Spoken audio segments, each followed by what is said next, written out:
नमस्कार दोस्तों, स्वागत है आपका द ग्राउंड रिपोर्ट में। मैं हूं समीर आत्मज मिश्र।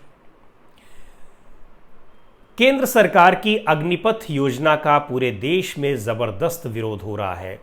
अग्निपथ योजना जिसके जरिए सेना के विभिन्न अंगों में यानी थल सेना, नौसेना और वायुसेना में अग्निवीरों की भर्ती की जानी है, यानी सैनिकों की भर्ती की जानी है, उसको लेकर के 4 साल के लिए भर्ती की जानी है और इसीलिए विरोध भी बहुत ज़्यादा हो रहा है।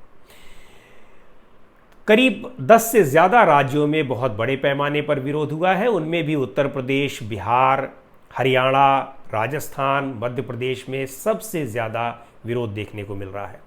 बिहार में तो विरोध प्रदर्शन पिछले 3 दिनों से हिंसक हो गया है। कई ट्रेनों को आग लगा दी गई है, जगह जगह रास्ते रोके जा रहे हैं, बसें तोड़ दी गई, कई गाड़ियां तोड़ दी गई हैं।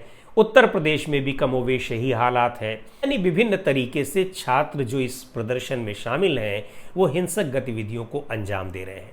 इस वजह से सैकड़ों छात्रों को यहाँ गिरफ्तार भी किया गया है उत्तर प्रदेश और बिहार में, और चेतावनी दी गई है, समझाने की भी कोशिश की जा रही है पुलिस प्रशासन की ओर से कि उनको जो अपनी शिकायत दर्ज करानी है वो शांतिपूर्ण तरीके से दर्ज कराएं, न कि हिंसा का सहारा लें। यहाँ सवाल ये उठता है कि ये जो 2-3 राज्य हैं, ख़ास तौर से उत्तर प्रदेश और बिहार, सबसे ज़्यादा विरोध प्रदर्शन यहीं पर क्यों हो रहा है? तो दोस्तों, इसकी एक बहुत ही साफ वजह तो यही है कि इस परीक्षा की तैयारी करने के लिए, यानी सेना में भर्ती होने के लिए, पुलिस में भर्ती होने के लिए, पैरामिलिट्री फोर्सेस में भर्ती होने के लिए यहाँ के लाखों युवा हर साल तैयारी करते रहते हैं। गांव में आप चले जाएंगे तो आपको वहाँ पर एक अस्थायी किस्म का, एक टेम्परेरी किस्म का जिम बना करके, अखाड़ा बना करके वहाँ पर एक्सरसाइज करते हुए आपको दिखाई पड़ेंगे, सड़कों पर दौड़ते हुए दिखाई पड़ेंगे। यहाँ तक कि अगर आपको दिल्ली से आगरा की ओर जाने का कभी एक्सप्रेसवे पर मौका मिला हो तो वहाँ सुबह और शाम के वक्त अक्सर आपको युवक दौड़ते हुए दिखाई पड़ते हैं, एक्सरसाइज करते हुए दिखाई पड़ते हैं। चूँकि इनकी तैयारी के लिए कहीं पे कोई इस तरह से इंतज़ाम नहीं है, तो अपने हिसाब से खुद ही इस परीक्षा की तैयारी के लिए, और इसमें सबसे इम्पॉर्टेंट होती है जो फिज़िकल या शारीरिक जो क्षमता होती है उसका परीक्षण सबसे महत्वपूर्ण होता है, तो ये लोग अपने को शारीरिक रूप से उस परीक्षा के लिए तैयार करते रहते हैं। पिछले 3 साल से सेना में कोई भर्ती नहीं आई। बताया गया कि कोरोना की वजह से ये भर्तियां नहीं आई। इनको इंतज़ार था कि जब भर्ती आएगी तो वो इसमें शामिल होंगे। चूँकि भर्ती की उम्र बहुत कम होती है तो 3-4 साल से ज़्यादा किसी को भी तैयारी का मौका नहीं मिलता है। तो इस दौरान बहुत से छात्र ओवर एज भी हो रहे थे, लेकिन उनको उम्मीद थी कि अगर 2022 में वैकेंसी आ जाती है तो एक मौका उनको मिल जाएगा। हालांकि छात्रों की ये भी मांग थी कि अगर 3 साल से वैकेंसी नहीं आई है कोरोना की वजह से तो उनको आयु में छूट दी जाए, यानी एज रिलैक्सेशन की मांग कर रहे थे। पर सरकार ने भर्ती तो निकाली, लेकिन उस भर्ती की प्रक्रिया को ही बिल्कुल बदल करके रख दिया।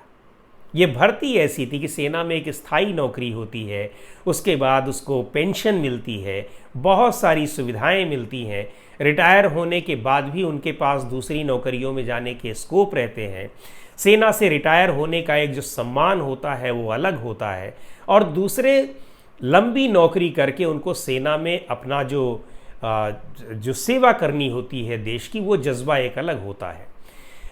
बजाय इसके सरकार ने बिल्कुल नई पहल करते हुए ये अग्निपथ योजना की शुरुआत कर दी, जिसके ज़रिए सिर्फ 4 साल के लिए सेना में भर्ती किया जाएगा। उसके बाद आपको बाहर कर दिया जाएगा। न तो आपको कोई पेंशन दी जाएगी, न आपको कोई पूर्व सैनिक वाला सम्मान दिया जाएगा, न आपको कोई उसका बहुत फ़ायदा मिलेगा। हाँ, कुछ 10-12 लाख 15 लाख रुपए एक मुश्त बताए जा रहे हैं कि वो दिए जाएंगे। तो इस वजह से जो ये तैयारी और उम्मीद लिए हुए छात्र लाखों की संख्या में थे, उनको ये बात बहुत बुरी लगी और बड़ी निराशा उनको लगी। उस निराशा में उन्होंने विरोध प्रदर्शन शुरू कर दिया। हालांकि ये विरोध प्रदर्शन हिंसक हो गया है और इस हिंसक विरोध प्रदर्शन की निंदा हर जगह हो रही है, हर कोई आलोचना कर रहा है। ये गैर कानूनी और असंवैधानिक तरीका तो प्रदर्शन का है ही। आप शांतिपूर्ण प्रदर्शन करिए तो वो बात आपकी सुनी जाएगी जिसका आपको संविधान अधिकार देता है, लोकतंत्र में जिसका अधिकार मिला हुआ है। लेकिन अगर आप हिंसक प्रदर्शन करेंगे तो उस हिंसक प्रदर्शन की वजह से एक तो कानून की नज़र में आप अपराधी होंगे, और दूसरी ओर आपकी ये जो पीड़ा है जिसकी वजह से आपको आम जनमानस का भी एक तरीके से समर्थन मिल रहा है, आपकी संवेदना के साथ वो अपने को जुड़ा हुआ पा रहे हैं, उनकी संवेदनाएं भी आपसे दूर होती जाएंगी। तो हम फिर से अपने पॉइंट पर आते हैं कि यूपी और बिहार में ही इसको लेकर के क्यों है। तो एक तो ये बात हो गई कि यहाँ पर सबसे ज़्यादा संख्या में लोग तैयारी करते हैं, व्यापक बहुत ज़्यादा, चूँकि 10वीं और 12वीं के बाद जिन लोगों को नौकरी की तलाश होती है, जिनकी शारीरिक फिटनेस अच्छी होती है, वो अपने को शारीरिक रूप से और अच्छा बना भी लेते हैं, वो इन परीक्षाओं की तैयारी के लिए जाते हैं। दूसरी बात ये भी है कि अभी तक जो सेना के आंकड़े हैं, रक्षा मंत्रालय के आंकड़ों के हिसाब से इन्हीं राज्यों से सबसे ज़्यादा सैनिक भर्ती भी होते हैं, उनकी संख्या भी सबसे ज़्यादा है। रक्षा मंत्रालय के आंकड़ों के मुताबिक उत्तर प्रदेश से आज की डेट में करीब 2.25 लाख सैनिक हैं, सबसे ज़्यादा। दूसरे नंबर पर आता है राजस्थान का नंबर आता है, जहां से 1 लाख से ज़्यादा, 1,05,000 के करीब सैनिक हैं। तीसरे नंबर पर बिहार है, बिहार से भी 1 लाख से ज़्यादा है, करीब 1,02,000। उसके बाद नंबर पंजाब और फिर हरियाणा का आता है। तो जो इन्हीं राज्यों से जब सबसे ज़्यादा सैनिक भी हैं, इन्हीं राज्यों से सबसे ज़्यादा तैयारी करने वाले लोग भी हैं, तो जाहिर सी बात है कि इन्हीं राज्यों में जो अगर उसको लेकर के कोई तकलीफ़ है, उसको लेकर के शिकायत है, तो विरोध भी यहीं पर सबसे ज़्यादा होगा। हालांकि इसके अलावा 10-12 राज्यों में कम से कम विरोध प्रदर्शन हो रहे हैं, मध्य प्रदेश में भी हो रहा है, दूसरे राज्यों में भी हो रहे हैं। तीसरी बात यह है कि ये जो राज्य हैं, विशेष तौर से उत्तर प्रदेश और बिहार की अगर मैं बात करूं, तो यहाँ पर जो सरकारी नौकरी को लेकर के क्रेज़ होता है, उसका जो आकर्षण होता है, वो यहाँ पर बहुत ज़्यादा है। चूँकि ये सेना में, पुलिस में भर्ती होने के लिए आमतौर पर ग्रामीण पृष्ठभूमि के ही बच्चे जाते हैं, और वहाँ पे ग्रामीण पृष्ठभूमि में सरकारी नौकरी को लेकर के बहुत ज़्यादा क्रेज होता है। प्राइवेट सेक्टर में कोई बहुत अच्छी नौकरी पा जाए, उसको उतनी वैल्यू नहीं मिलती है जितनी कि गवर्नमेंट सेक्टर में अगर कोई छोटी नौकरी भी पा जाए तो। पर यहाँ क्या हुआ, एक तो वो सरकारी नौकरी की और सेना में जैसी नौकरी की उम्मीद कर रहे थे, दूसरी उनको ऐसा अब लग रहा है ये 4 साल की नौकरी जो कर दी गई, उनको ये लग रहा है कि ये तो प्राइवेट से भी ज़्यादा बेकार है, क्योंकि आप भर्ती तो होंगे सेना के नाम पे, लेकिन 4 साल के बाद ही आपको बाहर कर दिया जाएगा। तो वो जो सोशल सिक्योरिटी वाली बात होती है, वो भी उनको अपनी ख़त्म नज़र आ रही है। तो ये विरोध की एक बहुत बड़ी वजह ये भी है। इसके अलावा चूँकि जो 3 साल से वैकेंसी कोरोना की वजह से नहीं निकली थी, और अब जब निकाली भी गई तो उसको 4 साल की बना दिया गया, तो एक तो वैसे ही गुस्सा था, नाराज़गी थी, और उस नाराज़गी को, ये नौकरी के फॉर्मेट को जो बदल दिया गया, तो ये नाराज़गी एकाएक बहुत ज़्यादा बढ़ गई। तो विरोध इन राज्यों में ये एकाएक फैल गया।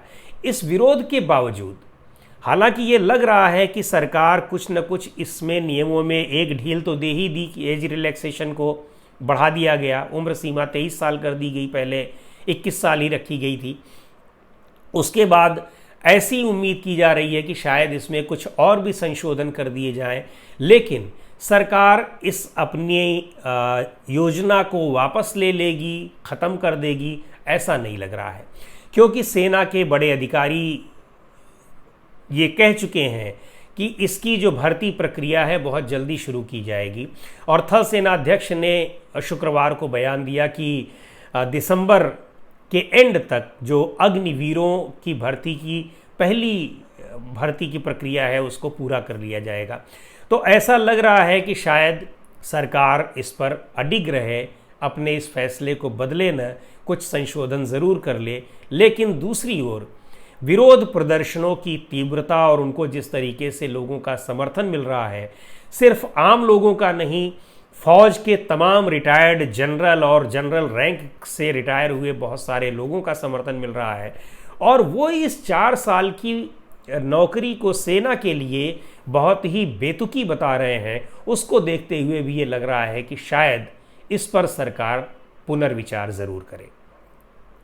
आखिर में एक बात मैं फिर से दोहराना चाहूँगा कि जो प्रदर्शनकारी हैं, जो छात्र अपने इस अधिकार को लेकर के, अपनी आवाज़ उठाने को लेकर के प्रदर्शन कर रहे हैं, वो हिंसा का सहारा कतई न लें। हिंसा का सहारा लेने से आप एक तो गैर कानूनी काम करेंगे, आप अपना नुकसान करेंगे, और दूसरी बात आप आम लोगों की सद्भावना, सिंपैथी भी खो देंगे।